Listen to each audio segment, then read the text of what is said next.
Hello and welcome. It is time for the recap of ECS Season 4, Day 4 to 6. Had a lot of action. A lot of interesting things have happened. I think first thing we should talk about is the fact that last time we were maybe worried that SK could have had a bit of a scare. They lost a map to Ghost, but since then they've played probably the most matches of anyone and promptly won all of them, pretty much. They've won almost all of them. So currently in the league they are 10 to, well, they've played 10, sorry. They've won 8 and they've lost 2, which is good. 80%, that's just over half their matches done, so they're looking all good in the hood. They've got plus 39 round difference at the moment, so things look good. Yeah, I guess we can forgive them sort of what looks like a really weird match against Renegades, but it's okay to have a blip on the radar every so often.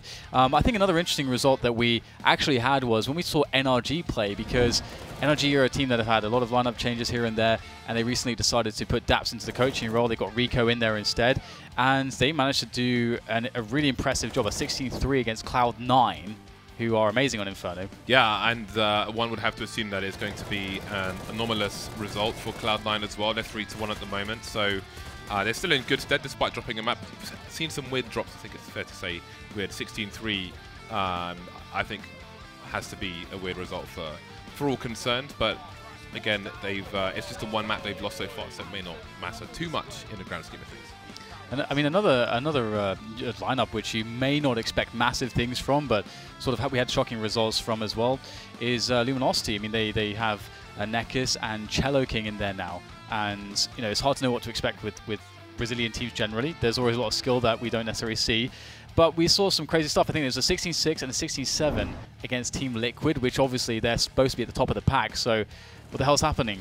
Yeah, it was a great performance from Luminosity, and they are a team who historically have had trouble with hesitation on their T side and playing so slow that they kind of outgame themselves. But these two roster changes seem to look good for the time being, regardless of the reason why those roster changes were made. If players were hoovered up by other teams or otherwise, they look great. They're second in the leaderboard at the moment. Yeah, it's still early days, so you can't take too much stock in that, but it's a much better Luminosity that we've seen in the few matches that they've played.